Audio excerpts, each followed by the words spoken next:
क्योंकि उसी के द्वारा हम दोनों की एक आत्मा में पिता के पास पहुंच होती है। इसीलिए तुम अब विदेशी और मुसाफिर नहीं रहे, परंतु पवित्र लोगों के संगी, प्रदेशी और परमेश्वर के घराने के हो गए हो, और प्रेरितों और भविष्यद्वक्ताओं की नींव पर, जिसके कोने का पत्थर मसीह यीशु स्वयं ही है, बनाए गए हो।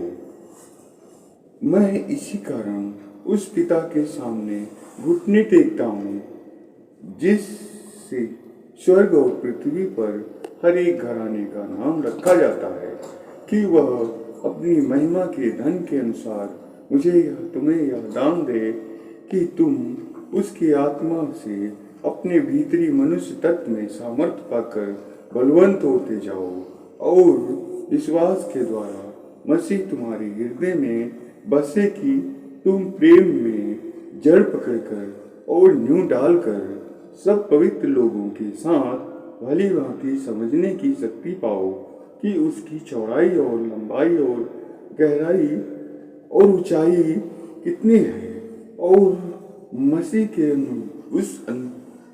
उस प्रेम को जान लो सको जो ज्ञान से परे है, कि तुम परमेश्वर की सारी भरपूरी तक परिपूर्ण हो जाओ।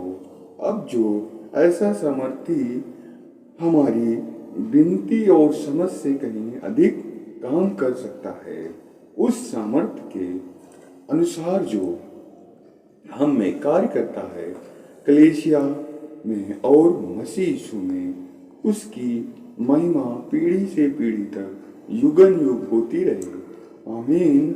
हे मेरे भाइयों, हे मेरी बहनों, आप महान प्रभु यीशु की बातों के पास आइए और हमेशा प्रभु की दया को स्मरण कीजिए, तो वो आपको जरूर मिरास देगा, क्योंकि वो महान जीवित परमेश्वर है, वो भला परमेश्वर है।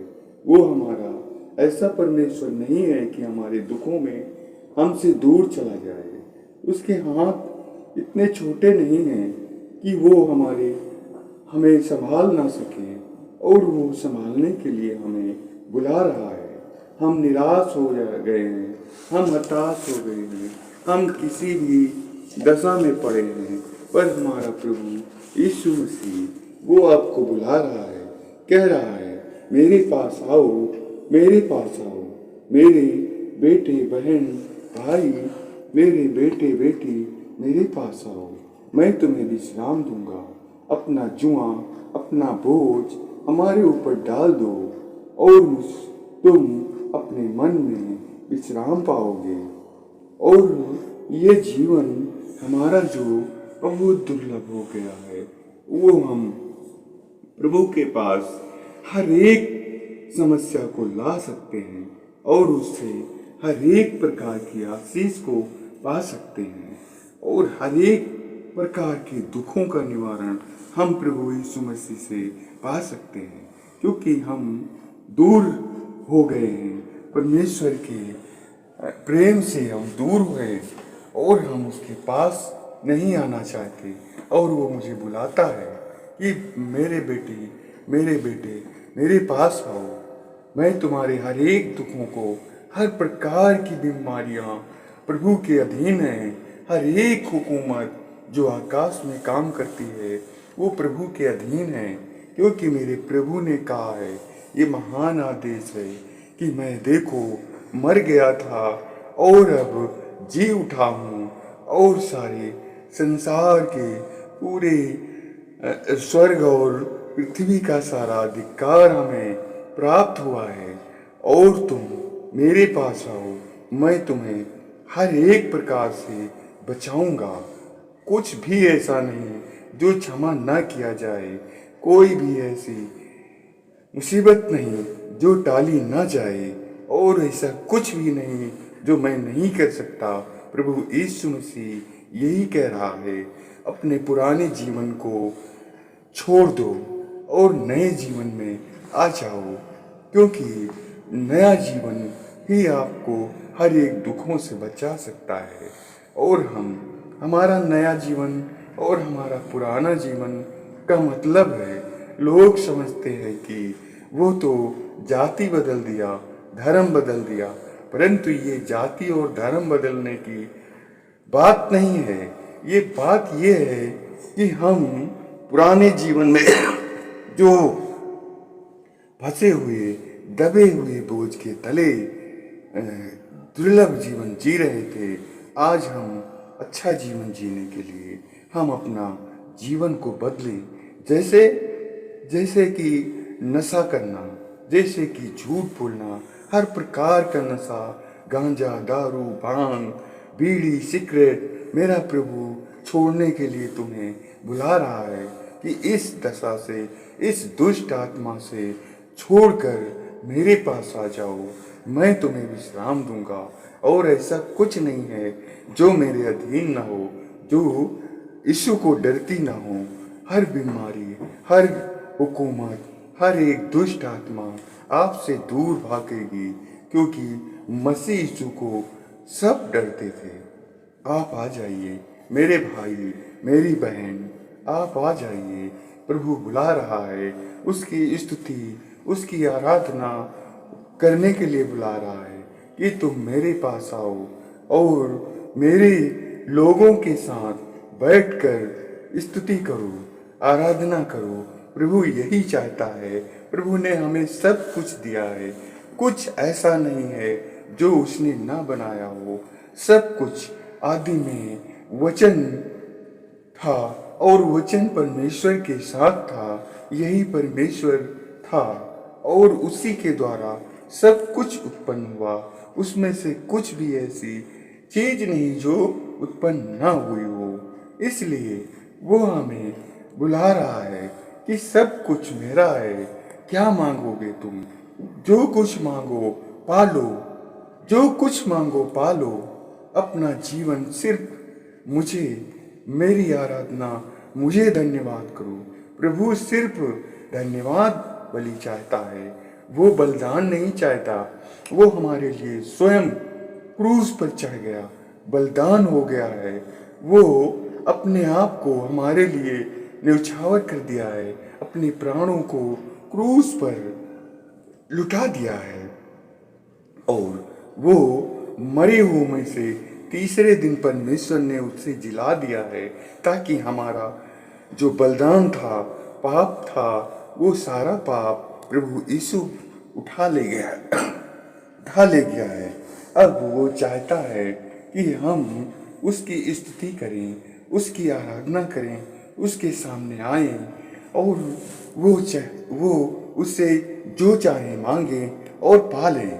चाहे कैसी भी घटी हो, चाहे बच्चों की घटी हो, जो 100 साल से बांझ हो, कोई बहन जो 100 साल से बांझ हो और उसकी कोख ना खुली हो, वो प्रभु यीशु मसीह खोलने के लिए आपको बुला रहा है और आपको संतान देने के लिए बुला रहा है। इससे बढ़कर आशीष मैं समझता हूँ कि कोई भी नहीं होगी, कि जो मनुष्य सदियों से जो अपना पूरा जीवन सोच रहा है, निराश हो गया है, हताश हो गया है कि मेरा नाम तो मिट जाएगा, परंतु ऐसा नहीं है। मेरे भाइयों, प्रभु के पास आओ, वो आपको बच्चे की आशीष देगा, बेटा देगा। मेरा प्रभु ऐसा है कि वो बेटे की आशीष देता है और बेटा ही देता है।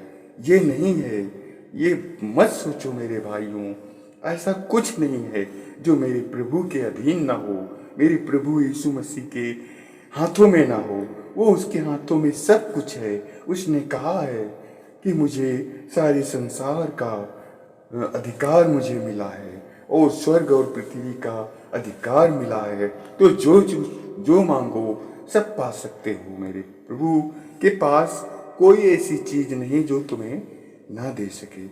कोई भी चीज ऐसी मांगो, क्या मांगोगे? आओ सुनो मेरे प्रभु की, सुन लो मेरे भाइयों, मसीहा मेरी दुनिया में आया, दुनिया में आया, मुक्ति को लाया। और आप आ जाइए, मुक्ति पा जाइए। मुक्ति पाने के लिए आइए, बुला रहा है मेरा प्रभु। आइए, जरूर आइए। मत सोचिए कि मैं किस जाति में हूँ, किस धर्म में हूँ। धर्म नहीं है, जाति नहीं है, मेरे प्रभु का ये प्रेम है। उसने जगत से ऐसा प्रेम रखा कि अपना इकलौता पुत्र दे दिया, ताकि जो कोई विश्वास करे, कोई भी मनुष्य जाति हो, वो नाश न हो परंतु अनंत जीवन पाए। मेरा प्रभु ऐसा है, मैं उससे मांगूंगा कि मेरे सारे संसार के भाइयों को माफ़ कर दिया है और माफ़ करे कोई भी आए, क्योंकि प्रभु कहता है मेरे पास जो कोई आता है मैं उसे कभी नहीं निकालता हूँ। आगो मेरे भाइयों, मुझे परख कर देख लो कि मैं क्या नहीं दे सकता हूँ। हाँ, मेरे प्रभु से कुछ भी मांगोगे, कुछ भी मांगोगे वो दे देगा। आप निराश ना होइए मेरे भाइयों। सुन लीजिए, सुनना और सुनना, सुनना और सुनना। एक बार सुना है, 1000 बार सुनिए। जितनी बार सुनेंगे उतना ही तुम्हें आराम मिलेगा। चाहे कैसी भी परिस्थिति हो, आप चल ना पा रहे हो, आप लंगड़े हो, आपकी आंखों से दिख ना रहा हो, आप बोल ना पा रहे हो, बहरे हों, गूंगे हों, क्योंकि प्रभु यीशु मसीह ने कहा है, यहाँ पर वचन बोला है कि अंधे देखते हैं, लंगड़े चलते हैं और बहरे सुनते हैं और गूंगे बोलते हैं और मुर्दे जिलाए जाते हैं और कंगालों को शुभ समाचार सुनाया जाता है। और धन्य वे हैं जो मेरे कारण ठोकर न खाएं। मेरे प्रभु के पास आइए, वो बुला रहा है, वो बुला रहा है आपको। आइए और आशीष ले जाइए। वो बांट रहा है और हमें सेठ में दिया है, मैं सेठ में देना चाहता हूँ। और आइए मेरे भाइयों, मेरी बहनों, सुन लीजिए और सुनना। एक बार सुनो तो अनेक बार सुनते रहो, सुनते रहो। ये ना हो कि एक बार सुना और चले गए, सोचा कि कुछ नहीं मिला, कुछ नहीं मिलेगा।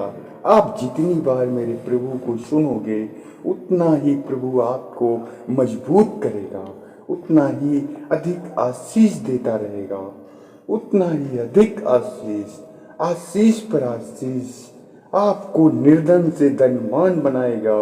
क्योंकि प्रभु हमारा कहता है कि कंगालों को शुभ समाचार सुनाया जाएगा। मेरे प्रभु के पास कुछ ऐसा चीज नहीं जो आपको दे न सके। सोने चांदी हीरे मोती से अनमोल खजाना मेरे प्रभु के पास है जो आपको दे दिया है। मेरे प्यारे प्रभु के पास आओ और उसे जो चाहो वो पाओ। मेरे प्रभु के पास आओ, जो चाहो उससे पाओ। वो तुम्हें बुला रहा है। मैं भी यही कह रहा हूँ कि तुम मेरे प्रभु के पास आओ और उसकी सुनो और उससे जो चाहो पाओ। वो कह रहा है मुझे परख कर देख ले कि मैं कैसा भला हूँ। हाँ, मेरा प्रभु बहुत महान है। हम निराश थे, हताश थे। मैं अपनी गवाही देता हूँ, मैं अपनी गवाही देता हूँ कि मेरा प्रभु कैसे मुझे संभाला है। मेरा प्रभु मुझे, मेरी किडनियों में दम नहीं रह गया था, जान नहीं रह गया था, परंतु मेरा प्रभु मुझे संभाला है। और वो मेरे जीवन में ना आता, वो मुझको ना बुलाता तो मैं अब तक नाश हो गया होता, मर ही गया होता। मैं नहीं जानता था प्रभु के, परंतु प्रभु ने मुझे बुलाया और मैंने अपने जीवन को, जाति को नहीं, जीवन को बदला है। मैं बहुत निकम्मा था, बहुत निकम्मा था। शराब भी पीता था, बीड़ी भी पीता था, गांजा भी पीता था। और इस शरीर को जो प्रभु ने एक अच्छा मंदिर बनाया है अपने हाथों से, जो प्रभु ये घर बनाया है उसने ये रहने के लिए बनाया था, परंतु हमने बीड़ी, गांजा, दारू, भांग सब कुछ इसके अंदर भर दिया था। और ये शरीर, ये घर सरीखा जो परमेश्वर का है, ये नाश होने का था, परंतु प्रभु ने आकर के मेरे जीवन में बड़ा काम किया और मुझे सारी चीजें छुड़ा दिया है। और अब वो मुझे से अपनी आराधना स्तुति चाहता है और मैं कर रहा हूँ कि मेरे प्रभु की महिमा हो, महिमा हो, महिमा हो, युगन युग महिमा हो, क्योंकि मेरे प्रभु से सारी हुकूमतें हारी हुई हैं, उसके पाँवों के तले हैं और मैं उसकी महिमा करने के लिए हर समय तैयार रहता हूँ, चाहे कैसी परिस्थिति हो, चाहे कैसी परिस्थिति हो। मसीह जो हमारे साथ है वो हर समय संभालता रहेगा। आप आइए मेरी बहनों, मेरे भाइयों, सुन लीजिए, आइए और आशीष ले जाइए। ऐसी आशीष देने वाला मेरा प्रभु आपको बुला रहा है, कह रहा है, वो आपके द्वार पर खड़ा है और खटखटा रहा है, कह रहा है, जो कोई अपना द्वार खोलेगा मैं उसके पास आऊँगा और उससे बातें करूँगा और उसके साथ खाऊँगा, पीऊँगा, रहूँगा और उससे जो मांगेगा वो उससे मुझसे जो मांगेगा मैं उसे दे दूँगा। परख कर देख लो कि मैं कितना भला हूँ, क्या नहीं दे सकता हूँ। और जब 90 साल की सारा थी तब प्रभु ने उसको संतान दिया। पढ़कर कलाम देख लो कि कलाम में लिखा हुआ है ये हालेलुया। अब इसी के साथ आपको, प्रभु को अपने धन्यवाद करता हूँ कि आप लोगों से विनती करता हूँ कि आप लोग आइए और आशीष को ले जाइए और आशीष को ले जाइए। एक छोटी सी प्रार्थना करता हूँ आप लोगों के लिए कि हे मेरे प्रभु, हे मेरे परमेश्वर यीशु मसीह, तू महान है, सबको छुड़ा ले, सबको बचा ले मेरे प्रभु, सबको जीवन का अवसर दे प्रभु, सबको नई जिंदगी दे, चाहे कोई भी हो उस पर जल्दी से रहम कर प्रभु।